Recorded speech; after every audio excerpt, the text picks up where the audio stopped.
For the past few days, I got my hands on one of Vivo's new phone in the Y20s line, more specifically, the Y20SG. The Y20SG comes in two colors, the purest blue and the obsidian black. The package comes the same as Vivo's other phones, the phone, the charging brick, and a free jelly case. It has 3 cameras in the back, with the rear being 13 megapixel, while the front is 8 megapixel. I actually like the macro feature of the camera cause not every phone that I know has this feature. Testing the phone itself, the user interface is pretty smooth. The icons are pleasant to the eye. Siguro malaking contributor dito is the fact na ang OS niya is Funtouch 11 or Android 11 kaya suabe lang ang gamit. The speaker in the chin part is decent though. I've noticed malakas ang treble. Apart from that, everything with it is okay. On the side, it has the volume button, the power button, and also the fingerprint sensor mounted on the power button.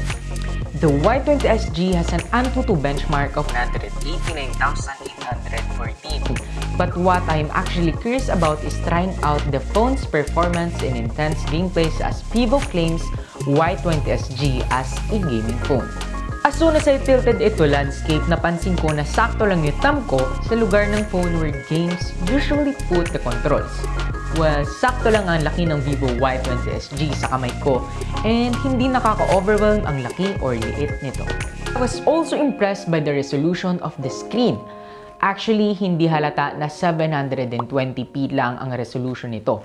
But graphics are really clear and you can read the smallest text from games. But what's really great is kung paano usually hindi nagpa-frame drop ang mga laro na nilalaro mo sa Y20SG.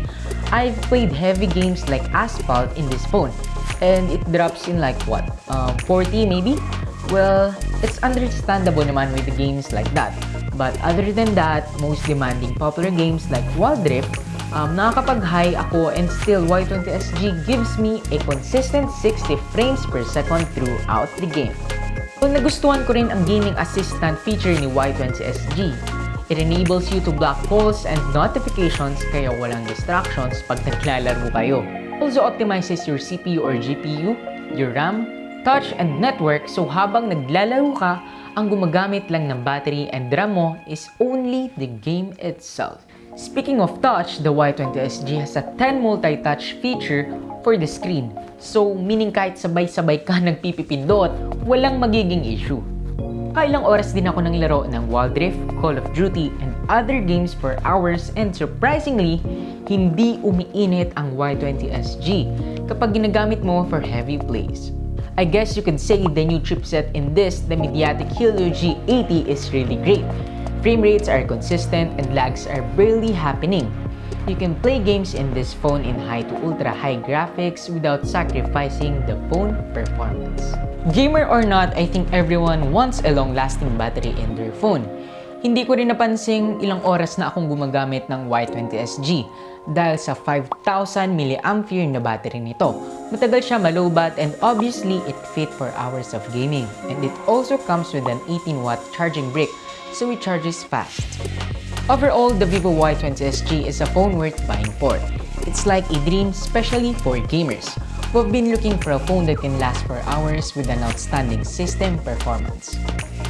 Mobile gaming are actually changing these days, and you can play a game in its best form when you're using a phone that's not built for it. For its price point and features, you're getting the most of your money. Upgrade your game now with the new Vivo Y20SG. Check out the other phones in the Y20s line on Vivo's website.